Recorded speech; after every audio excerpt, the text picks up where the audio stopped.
Para hacer democracia, se requiere estar bien informados. La Urna, programa del Instituto Electoral de Coahuila. Los temas democrático-electorales al alcance de la ciudadanía. Hola, ¿qué tal? Bienvenidos a su programa La Urna, producción del Instituto Electoral de Coahuila. Como siempre, les saludamos y le invitamos a que se quede con nosotros. Protagonistas de la vida democrática de Coahuila y de México en comunicación directa con usted. La entrevista. Hola, ¿qué tal? Bienvenidos a su programa de La Urna. Como siempre, un gusto y un placer que nos acompañe. Y qué mejor que tener aquí con nosotros al consejero electoral, Óscar Daniel Rodríguez Fuentes. Consejero, ¿qué tal? ¿Cómo está? Muy bien, muchas gracias por la invitación y por este programa de La Urna. Pues ya en pleno proceso prácticamente. Así es. Ya empezamos el 1 de enero, estamos ahorita en un proceso donde estamos tomando acuerdos para llevar a cabo el proceso electoral de 2023 y pues bueno, con mucho trabajo, pero aquí contentos de estar trabajando en pro de la democracia en Coahuila. Claro que sí, y le agradecemos mucho que nos haya hecho un espacio en su agenda. Sabemos que es muy apretada ahorita en proceso electoral y bueno, pues de placeres aquí con nosotros, que esté aquí en La Urna. Y consejero, me gustaría hablar de un tema que estamos seguros que va a ser de mucho interés para toda la ciudadanía, que tiene que ver con un fallo de la Suprema Corte de Justicia de la Nación, en donde invalida unos decretos del Congreso del Estado de Coahuila. Pero me gustaría, para fines mucho más sencillos, más prácticos, si nos pudiera explicar un poquito en qué consiste y cuál es el contexto de esto.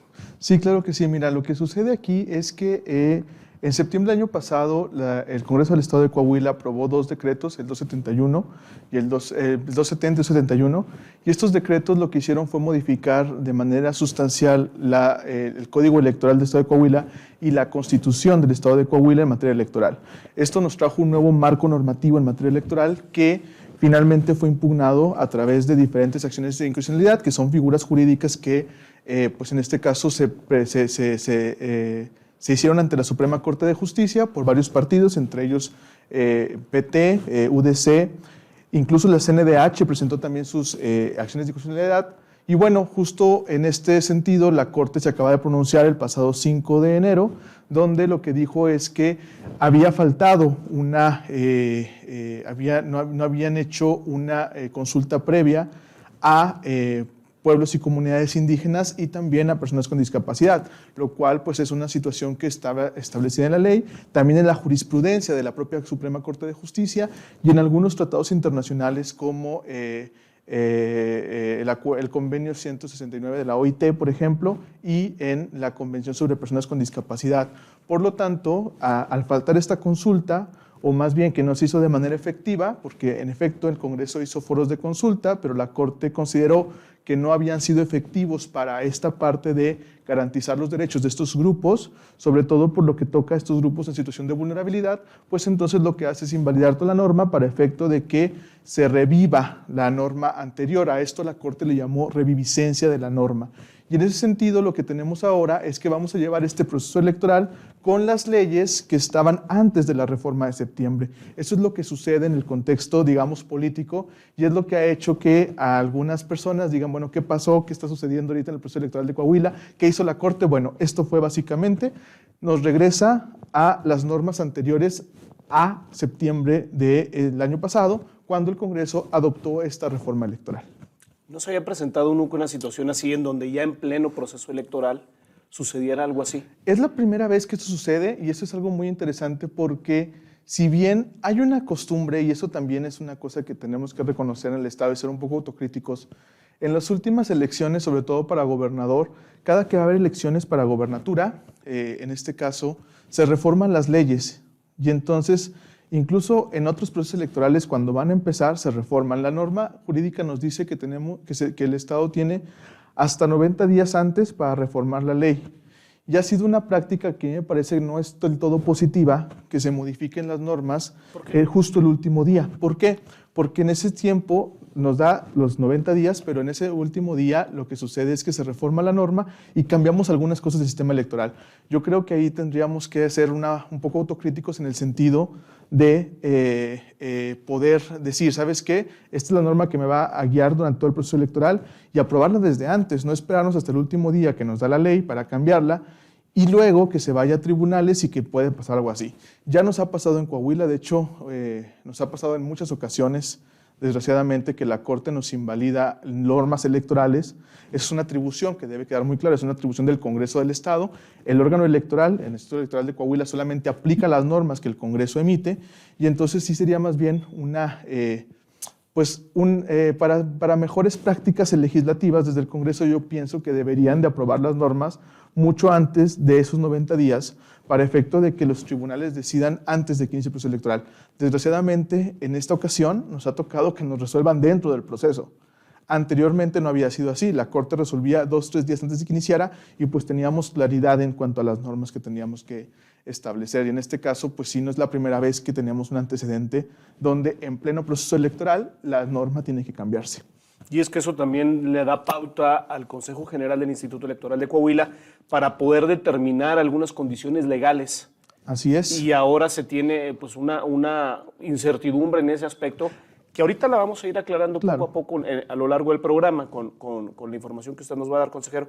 Pero esto implica que también los partidos pues tengan un poquito de intranquilidad. Así es. Cuando esto sucede, ya ha habido algunas notas periodísticas donde se ha notado que algunos partidos tienen esto que tú llamas intranquilidad, y eso tiene que ver porque hay que darles un marco certero de las normas jurídicas que nos rigen. La Corte fue muy exacta en decir cuál es el marco jurídico, y el marco jurídico que nos va a regir a partir de que se notifique al Congreso del Estado es justamente la norma que existía antes de la reforma, antes de los decretos 270 y 271, lo cual quiere decir que la ley que estaba antes de septiembre del año pasado es la misma que va a regir para todo el proceso electoral. Ahí ya no habría ningún problema.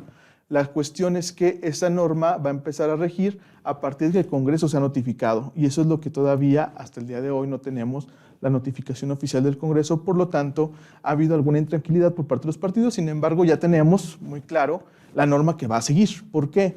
Porque la Corte en la sesión del 5 de enero ya nos dijo qué norma es la que va a aplicar. También nos notificaron a través de correo electrónico, aunque no es la notificación oficial para efectos legales, pero ya sabemos lo que va a pasar. Es decir, la norma que va a seguir en el proceso electoral es justamente la norma que estaba antes de septiembre del año pasado, justo por esta sentencia de la Suprema Corte de Justicia. Y también los partidos políticos tienen esa misma información. Así es. Los partidos políticos entiendo que ya fueron notificados, la gran mayoría de ellos ya están notificados, ya saben la información.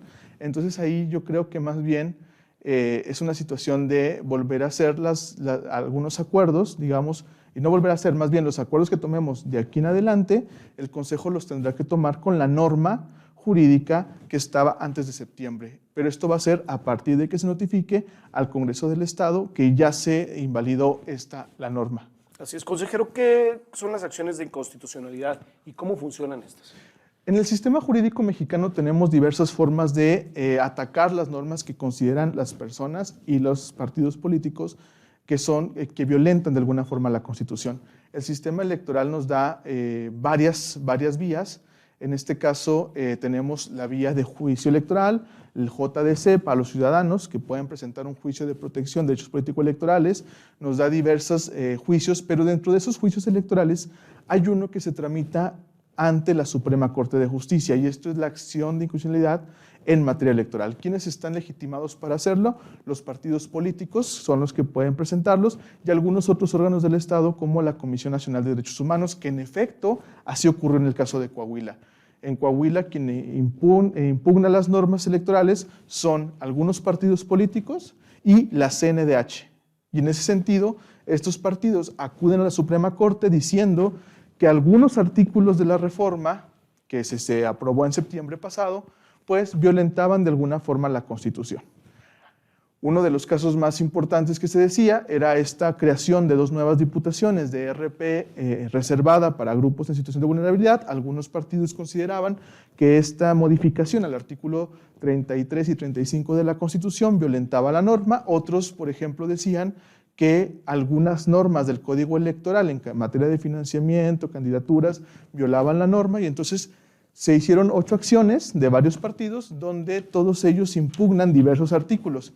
Y al final, pues la Corte dice que efectivamente sí hay una violación a la Constitución, pero no por los artículos que se impugnan, sino más bien porque el Congreso omitió hacer de manera efectiva una consulta a los grupos en situación de vulnerabilidad que iban a ser, digamos, partícipes o beneficiarios de esa ley que estaba. Entonces, esto fue a grandes rasgos lo que sucede, y esta figura jurídica que utilizaban los partidos es la que han utilizado durante muchos años, digamos, para impugnar. Es un medio que la propia Constitución nos da en el artículo 102 y 105, ¿sí?, para poder impugnar algunos actos que los partidos consideren, en este caso, que violentan la Constitución. Por ejemplo, ahorita mencionó usted cuando arrancamos esta entrevista de algunas impugnaciones que se hicieron ante la Suprema Corte por parte de algunos partidos políticos, pero también estos grupos vulnerables, por decirlo de alguna forma, también ellos impugnaron esta misma situación. Sí, ahí los grupos que impugnaron más bien nuestros acuerdos. Nosotros acordamos el 23 de diciembre acciones afirmativas en favor de grupos en situación de vulnerabilidad. Básicamente 3 acciones tomamos: una en favor de los grupos LGBT, una en favor de las personas con discapacidad y una en favor de las personas jóvenes. ¿Por qué tomamos este acuerdo así? Justamente por la población que existe de estos grupos en Coahuila. Entonces, desde nuestra perspectiva, al menos de la mayoría del Consejo, porque ese acuerdo, como ustedes recordarán, quedó con una votación de 4-3, como todo tema polémico, pues generó una discusión a la seno del Consejo y así se votó. Consideramos que la población de estos 3 grupos era suficiente para garantizarles una curul en el Congreso, tanto por mayoría relativa como por representación proporcional. Entonces, esto, digamos, algunas personas de sociedad civil no estuvieron de acuerdo con algunas manifestaciones, como también algunos partidos políticos. De hecho, los partidos políticos, 3 partidos políticos impugnaron también el acuerdo, pero esta vía es diferente a la acción de inconstitucionalidad. Esta vía tiene que ver con algo que se llama juicio electoral por parte de los partidos, y en el caso de la ciudadana que impugnó es juicio de protección de derechos político-electorales. Sin embargo, todos esos juicios están pues, contenidos en nuestra norma jurídica y son válidos, y la población y los partidos tienen derecho a presentarlos en contra de esto. Esta aplicación de la norma lo que va a hacer es que en algún momento los tribunales electorales, tanto el tribunal local como Sala Monterrey y Sala Superior, nos van a decir si los acuerdos que tomamos fueron válidos o no, dependiendo de cómo se resuelvan estos juicios que hasta el momento están pendientes de resolver. Ok, perfecto. Pues antes que nada, vamos a ir a una pausa, pero antes que nada te quiero agradecer la claridad para poderle explicar. Son temas complejos, son temas muy jurídicos y que necesitamos una explicación así, muy sencilla, para poder entender y poder comprender de lo que se está hablando y de lo que están hablando partidos y de lo que están hablando los mismos medios de comunicación. Me gustaría que al regresar de la pausa, consejero Oscar Daniel, pudiéramos platicar a la ciudadanía qué impacto va a tener este fallo de la Suprema Corte para partidos políticos, para autoridades electorales y también y principalmente para la ciudadanía en general. Vamos a una pausa, no le cambie, no se vaya, está usted en La Urna, programa de radio y televisión del Instituto Electoral de Coahuila.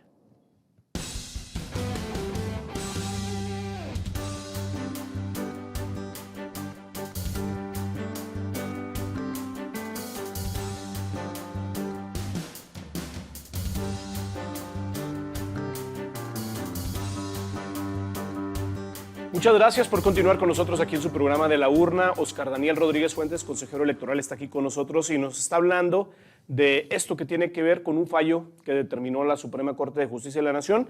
Y antes de irnos a la pausa, lo platicábamos, consejero, ¿qué impacto tendrá este fallo o esta determinación que tuvo la Suprema Corte en este proceso electoral de 2023 aquí en Coahuila para partidos, autoridades electorales y ciudadanía? Bien. Tiene varios impactos importantes. Uno de ellos tiene que ver con la documentación electoral, por ejemplo. Ya teníamos algunos diseños de documentación electoral conforme a las normas jurídicas que se invalidaron. Por lo tanto, tendríamos que cambiar a las normas, al diseño de documentación como estaba en la norma anterior. Y en ese sentido es uno de los cambios principales para la autoridad electoral, que tenemos que hacer nuevos diseños. Esto, digamos, no es algo tan complicado, ya estamos trabajando en eso. De hecho, la dirección de organización ya está en esta parte haciendo todo lo indispensable para que el diseño salga conforme a la norma revivida, digamos. En esta parte tenemos algunas situaciones también en cuanto al financiamiento de partidos políticos. En breve el Consejo General sacará algunos acuerdos respecto a este tema para dar seguridad y certeza sobre esta parte del financiamiento de los partidos, porque se movía un poco de una norma a otra. Tenemos también algunas situaciones que tienen que ver con cambios en cuanto a algunas figuras jurídicas que existían. Por ejemplo, las opiniones consultivas del Tribunal Electoral dejan de tener efecto porque ya no están en la norma, entonces se quita esa parte. Hay varios cambios que afectan, sobre todo en la ciudadanía, pues el derecho a votar se va a mantener, es todo normalmente como siempre ha sido.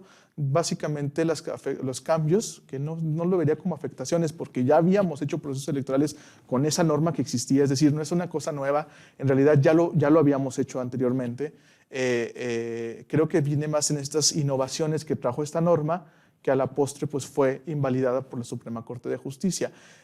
¿Qué es lo que sí cambiaría? Por ejemplo, también se quitan esas 2 RP de reservadas que había creado el Congreso, entonces vamos a hacer una elección para 25 diputaciones y no como para 27 como estaba anteriormente, y entre esas cosas pues son algunos cambios, digamos, estructurales, otros de mayor o menor calado, pero en todos ellos pues ya el Instituto Electoral de Coahuila está trabajando para que la elección salga completamente conforme a la norma que la Suprema Corte nos da para seguir. Entonces, en ese sentido, creo que no hay mayor problema, pero pues, en los medios de comunicación sí ha habido algunas cuestiones, algunas situaciones que han dicho que se va a cambiar.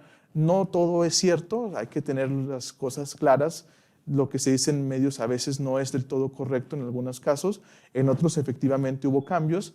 Y bueno, lo que sí es importante es que la ciudadanía debe tener certeza y debe tener, deben saber que el Instituto Electoral de Coahuila va a aplicar una norma cierta, correcta y válida, que la Corte nos dijo es tal. Y con esa norma, con la que ya hemos hecho elecciones, vamos a volver a hacer la elección sin ningún problema. Entonces pueden estar tranquilas las y los coahuilenses en ese aspecto. Y por ejemplo, ¿qué va a pasar?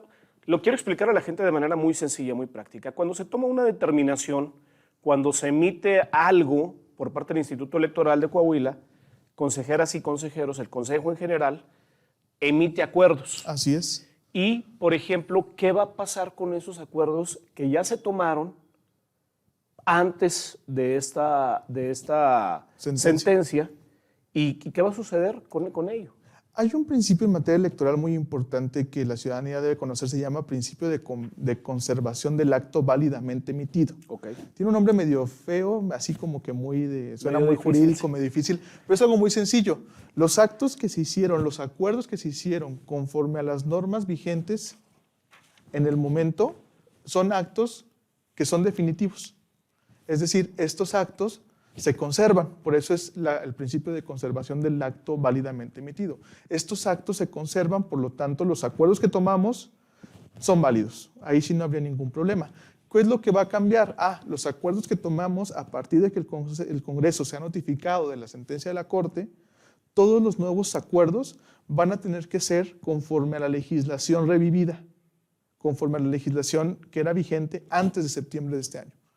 Es decir, sigue habiendo un principio de seguridad jurídica. Efectivamente, la seguridad y la certeza siguen ahí porque todos los actos del IEC siguen válidos, ¿sí? Porque se emitieron conforme a las normas en su momento válidas. Por lo tanto, los actos siguen siendo correctos. Por lo tanto, en ese sentido, también debe haber mucha seguridad y también tranquilidad en la ciudadanía de que todos los actos del IEC van a seguir siendo válidos, sea emitidos y a partir de que el Congreso diga efectivamente ya me notificaron, lo único que va a cambiar va a ser la fundamentación, porque la fundamentación la vamos a tener que hacer conforme a la norma que la Suprema Corte nos dice en la sentencia que resolvieron el pasado 5 de enero. Ok, perfecto. Y por ejemplo, las cuestiones operativas, el calendario electoral no se modifica prácticamente. El calendario electoral tendrá algunas modificaciones por algunos cambios en la ley. Sin embargo, estos no son sustanciales, digamos. Es decir, no son periodo de precampañas. No, ahí sí ahorita seguimos, estamos por arrancar las precampañas. Así es. De hecho, ya cuando salga este programa al aire ya se va a estar estaremos en precampañas. Exactamente. Las campañas, la veda electoral, la jornada electoral, sí, la cuestión de los cómputos, eso todo sigue esto igual. No se modifica. Todo eso sigue igual, los cómputos, la jornada electoral. Ahí la propia Constitución nos dice cuándo debe ser, el primer domingo del mes de junio. Eso no se mueve, eso sigue igual. Los cómputos van a ser otra vez el miércoles después de que sea la elección, eso se queda igual. Algunas cuestiones para efectos cambian, pero son mínimas. Ya la Secretaría Ejecutiva está haciendo, por ejemplo, el calendario de todos los impactos que van a venir conforme a la norma. Sin embargo, bueno, en este caso, temas importantes, las fechas importantes del proceso se quedan igual, porque como lo hemos dicho, la norma anterior era básicamente una norma muy similar a la que aplicamos. Entonces, digamos, no hay ahí ningún problema.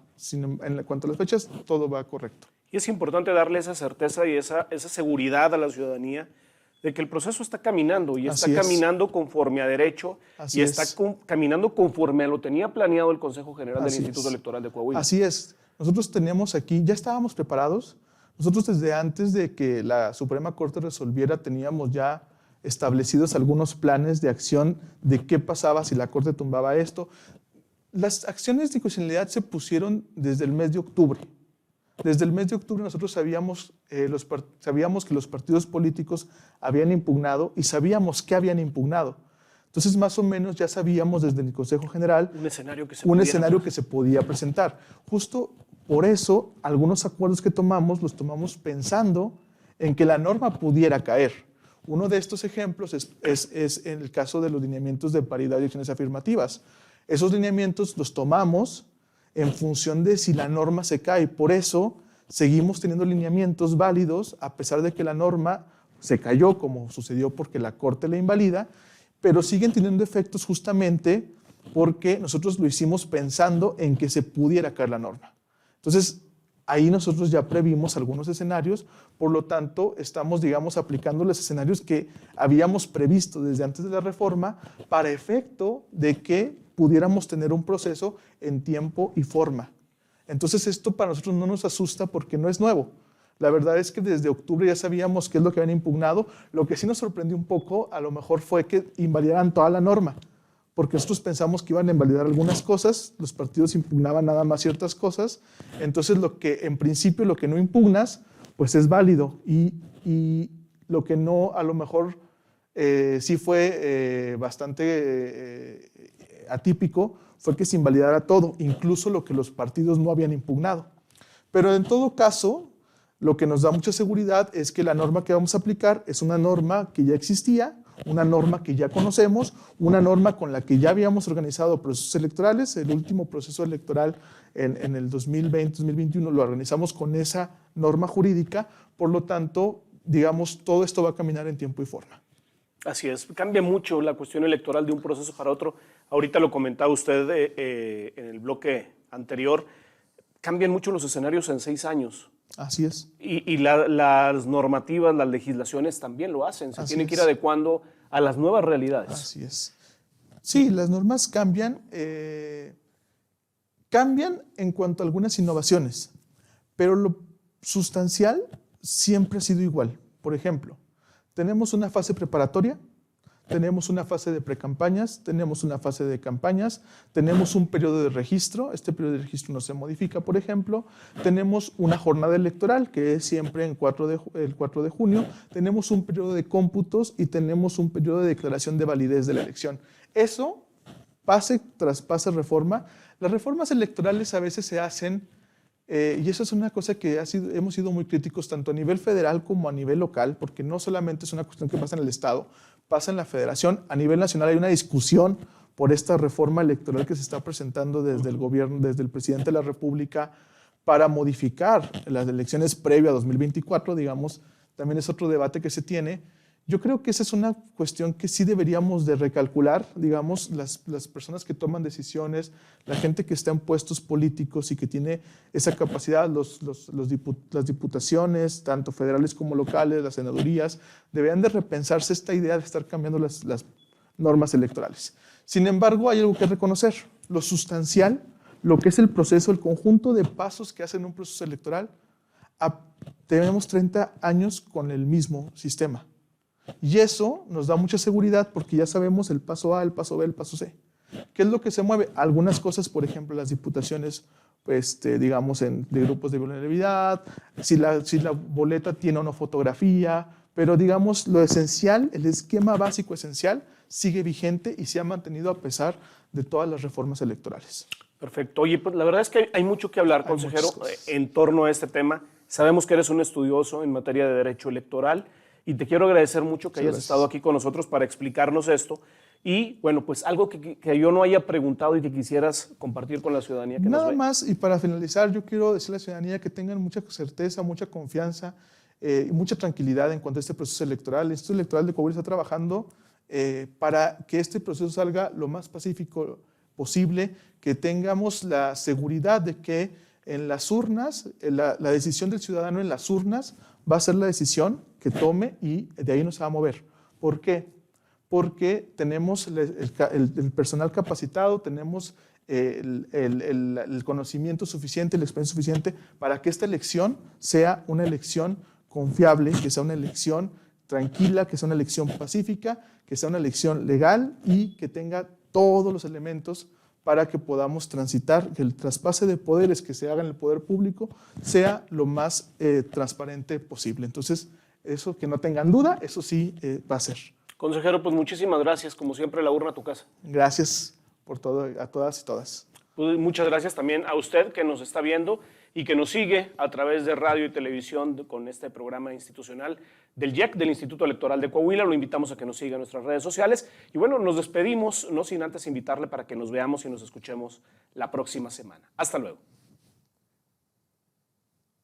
Y bueno, fue todo. Muchísimas gracias por haber estado aquí con nosotros en su programa La Urna, esta producción del Instituto Electoral de Coahuila.